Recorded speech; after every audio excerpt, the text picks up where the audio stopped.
How to make your ads resonate more with your ideal audience. What's going on, guys? Welcome back to the channel. And today we're gonna be talking about how to make your ads resonate better with your ideal audience. It's going to dig deeper into more of the psychology, consumer psychology, identity, and a little bit more about creative planning in this particular video. But what the ultimate goal of this in a video is that we're going to dive deeper into the components of your creative and what specific imagery you're using in it that is going to resonate better with your ideal consumer and also increase the perceived value of how people position your brand in their mind. And if you're new to the channel, my name is Nick Theriot. I make all of these videos completely for free with you guys. I have no course or anything like that. I try to give you guys as full 100% transparency of what's working for us and everything like that. With the only catches is our goal is to help you scale your business. And once you get to the point where you can't do this yourself, click the link below to book a call with me and my team, and we'll come into your business and we'll help you scale from 50 to 100K a month all the way up to $1 million per month in revenue. That being said, let's dive into the video. Okay, so today we'll be talking about identity. And again, identity comes down to the identification you are selling to people, okay? If your consumer doesn't identify with your brand through the creatives, this will play a massive part in the performance for your business. So if they don't, it's going to decrease performance. If they do, if they resonate better with it, it will increase the perceived value of your business, also help them resonate better, and also increase your performance inside of your ad account. Okay. Now, this is definitely more of a higher tier. I will warn you guys, this is a higher tier level of advertising, and it's something more I'm kind of experimenting with of what I can bring to this channel. So first thing I want to do before we go into identity is I want to show you guys this commercial. Okay. This was by Lamborghini, and it's basically the whole thing that says, take all your souls to drive. Okay. And what this particular commercial does is that it goes through and basically calls out their ideal customer of how their ideal customer wants to be perceived to the public, okay? Now, this is where identity starts to play a catch, okay? Because when you buy something, okay, when you buy something, you are reinforcing a specific character trait or achievement trait in your life, okay? So think about it like this. You go get a new job, way higher pay. Now all of a sudden you're eating at fancier restaurants, okay? And it's not necessarily the food is why you're buying it. You're buying it because you can and because it shows your higher level status. And you want to communicate that to the outside world. Is that, hey, I've achieved amazing success and here's all the cool stuff I can buy, and show it off to people, okay? Character traits, though, on the other hand, is a little bit more about specific things. So that's more represents the personality of the consumer, okay? So for example, let's say if I want to be thought of as smarter, okay, then I will go ahead and read a bunch of books to become smarter. Now all of a sudden in conversations, people can be like, wow, Nick, you're getting smart. And that's gonna reinforce an identity that I am seeking to master, okay? So what's cool about this video is that it called out specific character traits, okay? And, it talks about like basically being good with women, being mysterious, being adventurous, being, a bunch of rich people shit because it's selling Lamborghini. And it honestly, it speaks well to me because a lot of these character traits I personally am mastering as well. And this really calls and capitalizes that, hey, if I drive a Lambo, this reinforces that identity, okay? So I want to dig deeper into this, and we're going to go down into what identification is. So everyone is longing for identification, okay? Everyone wants to be identify with something, okay?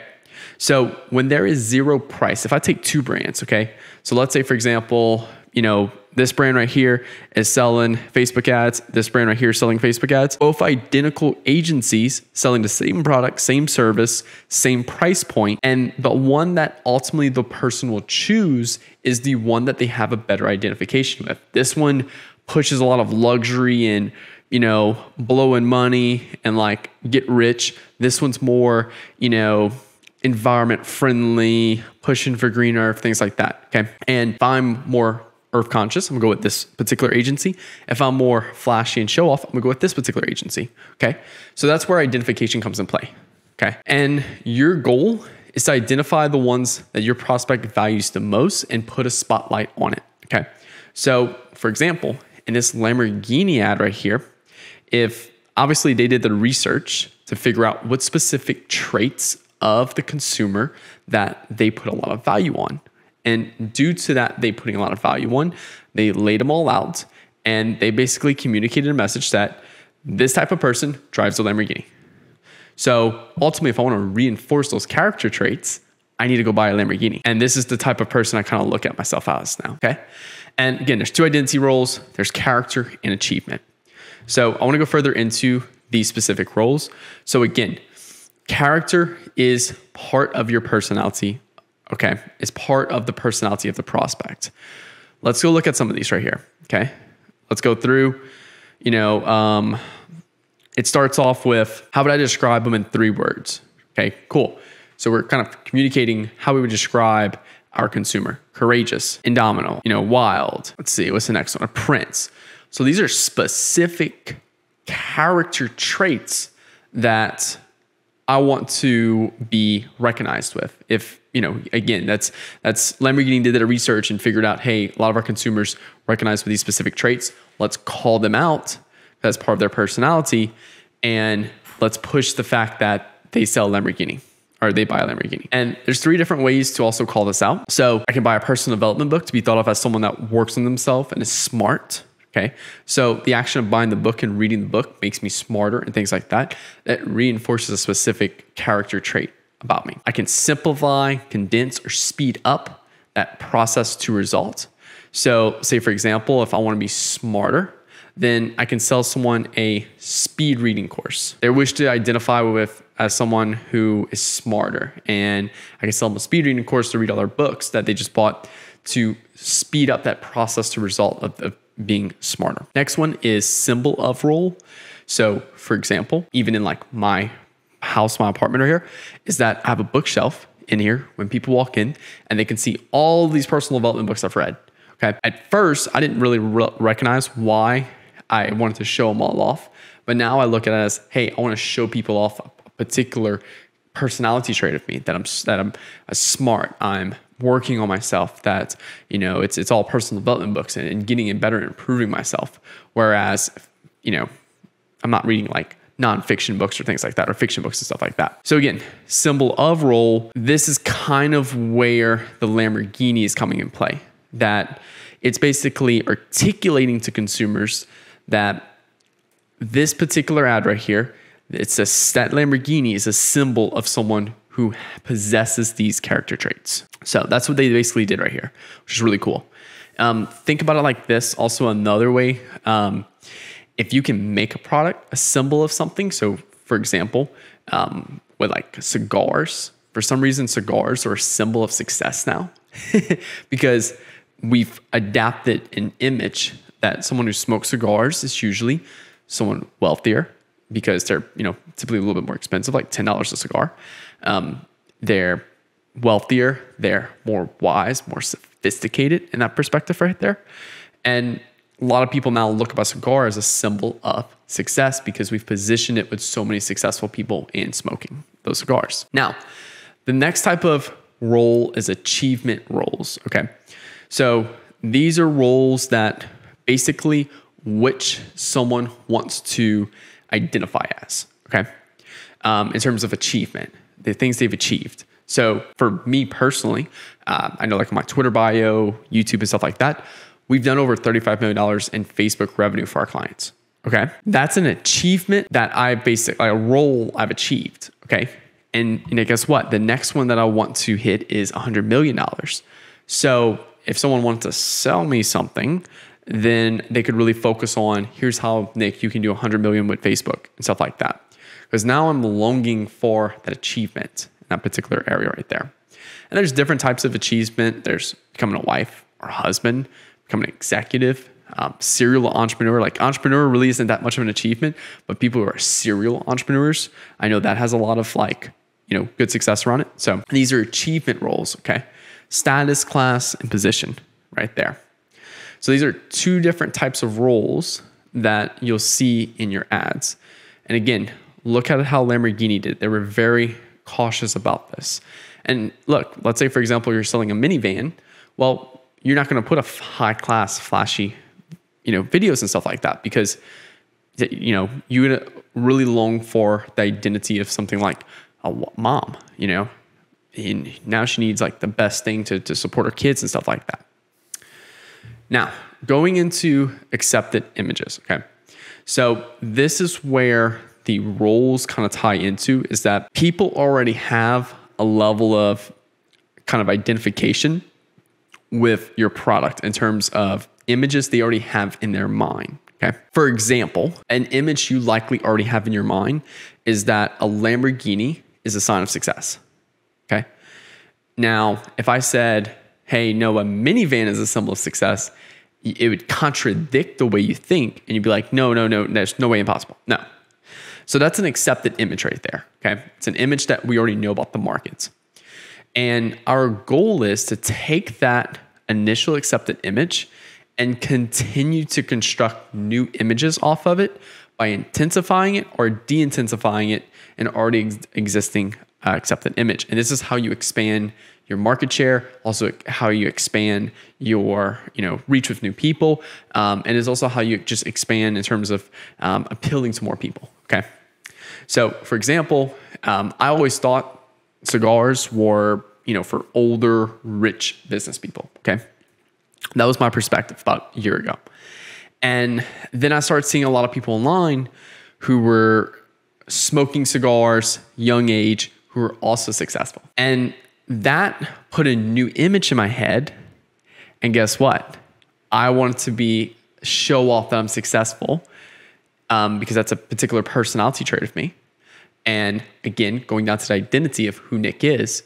And this made me want to start smoking cigars and posting it online. Think about it. Every time I smoked a cigar, I had to post it online. Why? Because a specific role or personality trait means nothing to someone if it's not recognized, okay? So me not posting that cigar online made me feel like, oh, it's not as cool. When reality is that now I can't communicate to people that I'm successful. Why? Sophisticated, okay? So this is digging really deep into your consumer psychology, okay? And again, you cannot contradict accepted images or beliefs in advertising. So if I try to sell people, like if I try to recreate this whole ad, but put a fucking minivan in this, I would no, there's no way I would accept that, because I know a minivan is not a sign of success, okay? And there is some ways to do that, but it's extremely difficult, and it's going to be, like trying to catch a falling knife. Now, how do you build new images into a product? Okay.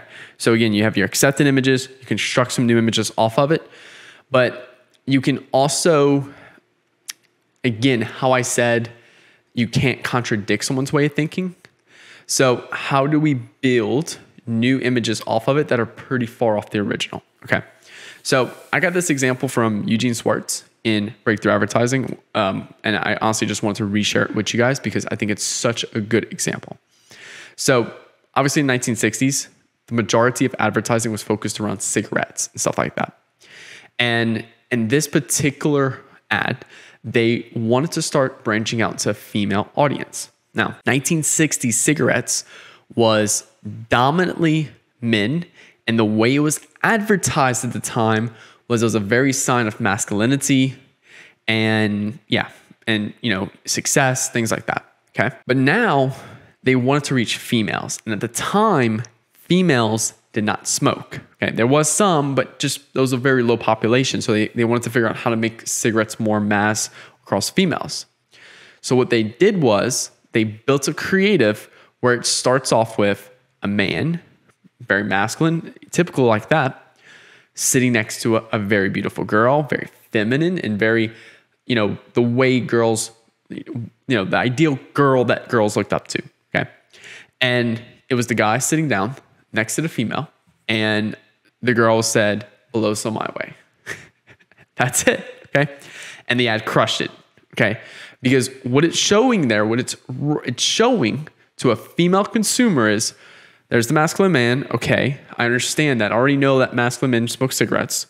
But now they're showing a very feminine girl, someone that I, want to be seen as. That's the key right there. Want to be seen as. And she wants a cigarette. Now, in my mind is, if I'm that girl, if that very feminine, beautiful girl that I recognize with and want to be like is smoking cigarettes, I need to go smoke cigarettes too.